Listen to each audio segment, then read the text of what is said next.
Radio Blackout. Les Belges parlent aux Belges.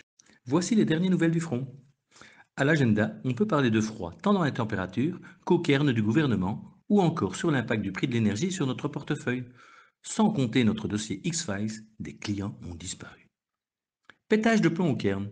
Suite à la sortie du bois de Madame Wilmès, il se dit que l'un ou l'autre membre n'aurait pas fortement apprécié, c'est un euphémisme, cette interview publiée dans les journaux, où elle dit tout haut ce que pas mal de gens pensent tout bas, y compris dans le cairn, sans oser le dire. Facteur aggravant pour la politique belge, Madame Wilmès a tenu des propos semblables à ceux que son président de parti répète depuis au moins un mois. C'est du jamais vu. Radio Blackout. On continue par ce nouveau record. 620 € de mégawattheure pour l'électricité, 160 € pour le gaz.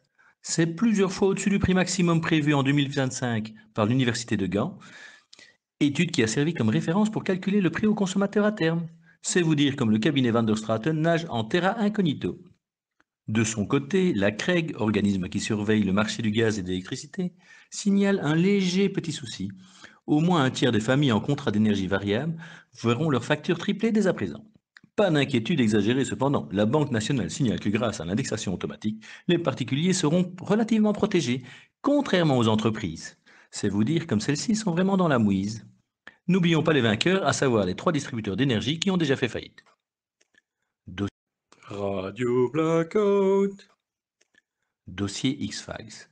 On a perdu un gros paquet de clients sur le réseau Elia hier. Une analyse fine, enfin pas tant que ça, de la courbe de consommation de ce mardi montre que des clients ont disparu du réseau à concurrence de 2 gigawatts, soit 15 à 20%. On apprécie la discrétion de ce mouvement que ni le politique, ni Elia, ni les journalistes traditionnels n'ont tenu à commenter. Sans autre information, on hésite entre 3 hypothèses.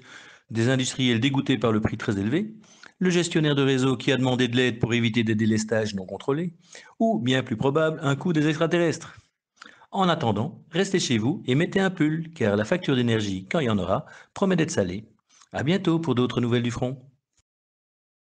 Radio Blackout.